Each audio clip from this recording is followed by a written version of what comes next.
Hey guys, this is Rebecca Appleman, registered dietitian in clinical practice, and I'm here with my good friend and colleague, Dr. Camila Mager. Hi, Rebecca. It's good to be here. I'm so happy that we're having this conversation. Camilla is a clinical psychologist, also in clinical practice, and we're really happy to be here on behalf of the Persephone Project. Building on our first conversation on healthy eating, we thought it was a pretty natural next step to talk a little bit about body image. It's kind of a big topic, but we figured we could break it down a bit and speak specifically to what we're observing about how people are experiencing and perceiving their bodies during quarantine. So Camilla, I thought it might be best to just start off by pointing out what we're hearing from people and what we're observing about how people are talking about their bodies differently now than before we all started social distancing and really sticking at home primarily. Yeah, so I don't know about you, but a lot of what I'm hearing is the same and different.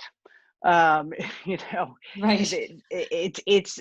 definitely people are focusing, and definitely the focus on body image tends to be exacerbated by a lot of social media posts, especially around these workouts that I think are showing up a lot. I don't know if you've seen much of that or not.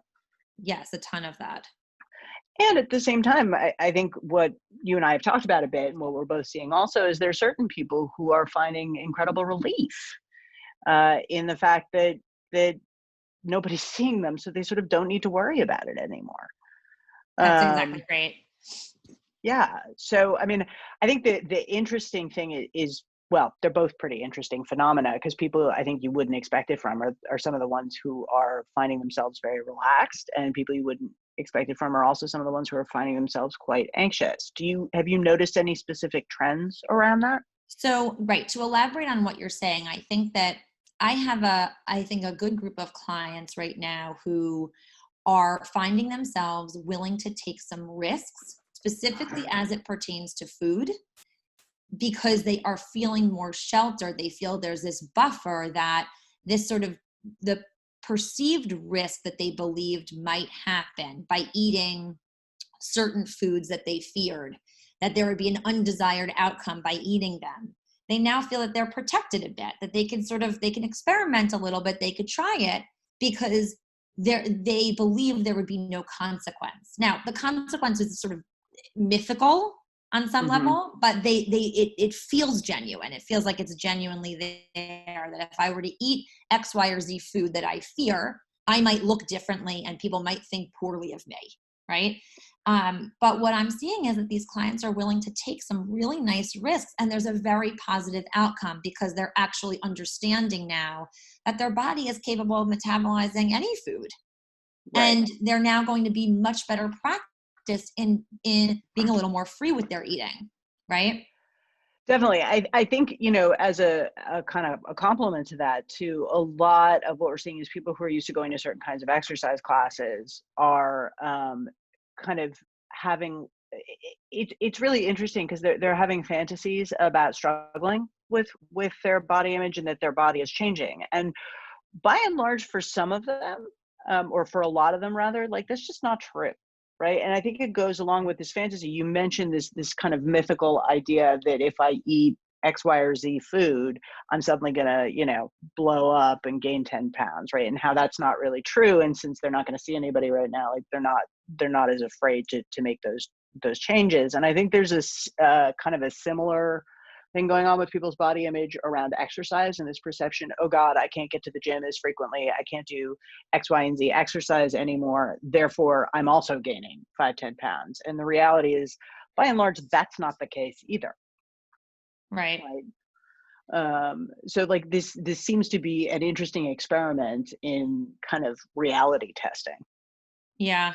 I mean, I in a think that it way. also brings up this point about um, just the pressures that we're hearing on some social media platforms about using this quarantine as an opportunity to develop a leaner body, Right. right? You know, this just incessant messaging about, like, trying to, when you reintegrate as something better, leaner, stronger, Hmm. whatever, and equating leaner, stronger with better, right? Right. Well, this also is going along with the whole idea that like quarantine is an opportunity to learn a new skill, No, it's not. Right. Like, it's just not. It's Right. an opportunity to learn how to manage stress. So maybe that's your new skill, or social isolation, or worry about the world. But when you are stressed, when you are anxious, it is not your prefrontal cortex, the part where you learn and rationalize and mediate between impulse and action. Like, that is not the part that is functioning right now. The part that tends to function is the fight or flight part, that's like the reptilian brain, right? So saying Right. like, oh, I'll come out of quarantine with a healthier, leaner body, like, probably not. Probably you'll Right. come out of quarantine with the same body you went into quarantine with, right? And like, probably what's going to happen is that however you navigate stress, and different people navigate it different ways. Sure, for some people, if they navigate stress by exercising more, okay, maybe their body will change. Hopefully they're eating enough to compensate, though, for the exercise that they're doing. And therefore, fine, maybe they're a little more muscular when they come out, but this isn't like you're going to drop 20 pounds over the course of quarantine. Like, that's just not a thing. Similarly, if people are compensating for their anxiety and managing it with alcohol, yeah, you're probably going to gain weight if you suddenly start drinking more than you were before quarantine. Right? Like, this is about stress management, I think, so much more than it's about like some fantasy of change that we in American culture always espouse. Oh, well, this is the great opportunity to grow, change, get leaner, get better, get in touch with myself. No, it's not. It's just Right. not. So Right? what you're speaking about, I mean, it's such an important point, because what you're speaking about are these sort of massive misconceptions, right, that people Mm-hmm. are harboring right now that really might get in their way once we kind of move out of, hopefully, this sort of quarantine and social distancing situation, and we're able Mm-hmm. to assume our more normal lives. Um, these misconceptions, I feel like people have, I know you and I speak about with our shared clients often, one of the primary misconceptions about how to build a positive body image. And I would say, hands Mm. down, people feel that a positive body image is dependent on maintaining or achieving a certain weight. I think we should Right. talk about that, because I think that is a huge, huge trap, Right. right?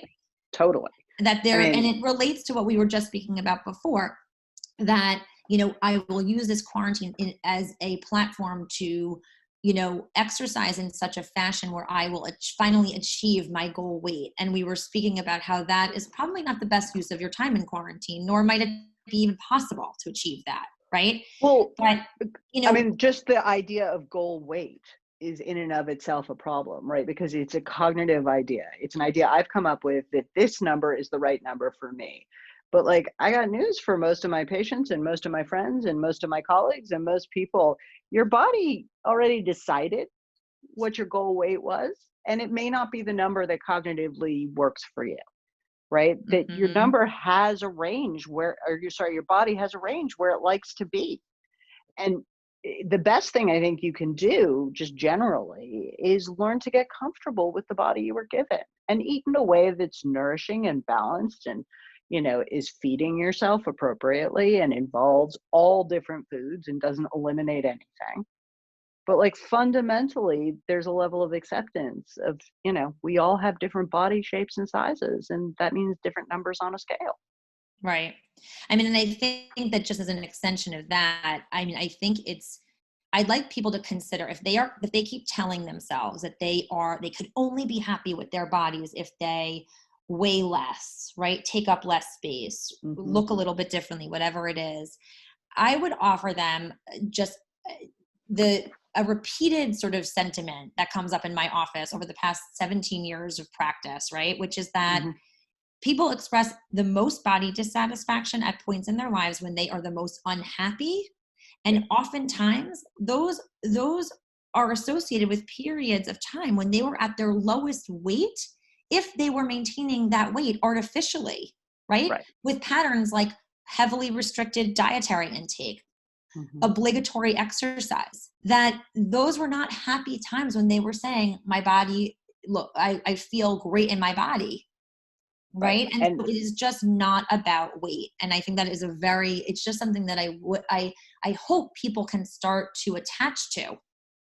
totally. I mean, it's like one of the great paradoxes, and I think you and I have also discussed this and both seen it in our practice, is the fact that a lot of times when people are most stressed out about their body and body image, I'm seeing the number on the scale go down, not up. And they're not aware of it, right? Right. So there's also like a distortion between what one is somatically experiencing in the body and one's perception of weight versus the actual reality. That there's no correlation here between a number on a scale and a positive body image, right? That's The exactly body right. image has a lot to do with how you think about yourself, with the degree to which you're influenced by media, with the degree to which patriarchal influences, maintain their grip on you. Like it is actual kind of intentional cognitive work to embrace a healthy body image, because we're often just not taught to do that. I think We're that's a taught to brilliant point. shoot, right? We're taught to shoot for a very specific body, which most of us don't have, and to be satisfied with nothing less. So it's the quest for the unattainable.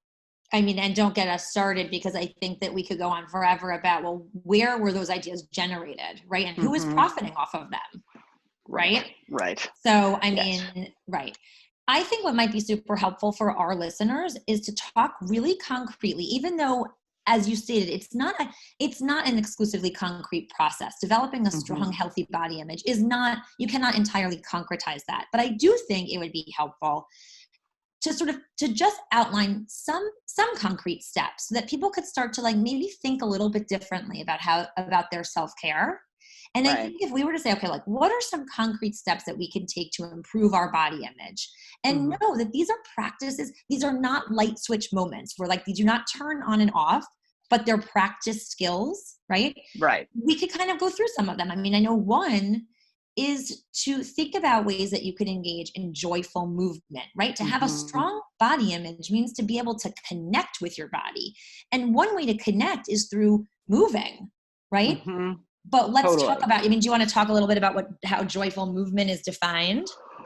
Right. Well, I mean, so like first of all, we have to split off the idea of health and exercise. Those are two different things. And in fact, a lot of times exercise isn't healthy because it's not giving you pleasure, right? Like, and health and exercise and weight too, right? We don't move to achieve a specific weight. We move because it's fun. As quarantine's been going on, I've been hiking with my kids. I taught my son to ride a two-wheeler, right? These are, and now we're all biking as a family. These are things that are giving us pleasure to do together. They are enjoyable activities. They are not about achieving a number on a scale, but they also happen to contribute to my overall cardiac health. And they make me feel good about how I can use my body. Right. And so when we talk about joyful movement, we're talking about doing something that makes us feel good to be inside our bodies, that makes us feel strong, that makes us feel happy, that releases endorphins, that's about actual brain health, right? And cardiac health, maybe. That's like overall well-being, doing things that are fun. I mean, That's right. So I'm sure you can speak to that. Yeah. No, I mean, I would echo all of those sentiments. I mean, I think that the most important trap to avoid, right, is, if we want to sort of state it like conversely, is to make sure that there's an understanding that the point of physical activity is not just enjoying the fact that like you did it and you could check it off some like sort of mental checklist. It's actually about enjoying the movement and the activity as you're actually doing it. Right. So as you were stating, like going hiking outside with your family and your young kids, I mean, there are so many ways that you're enjoying that. Right. And the enjoyment doesn't only come from a sense of like the actual hiking. It comes from so many other sort of stimuli. But the bottom line is, if you are exercising out of a sense of obligation in order to burn calories to achieve a certain weight, it is very unlikely that it will contribute to a positive body image in any way, shape, or form. And so I think that finding joy in movement, and that could be anything. It could be gardening, it could be biking, it could be running, it could be swimming, it could be dancing, it could be who knows what, right? But it just needs to bring pleasure. I'm so glad that we had this conversation today, Camilla, and we're so grateful to the Persephone Project for offering this platform to deliver sound advice to, to everybody during this tough time. And we'll look forward to speaking with everybody again.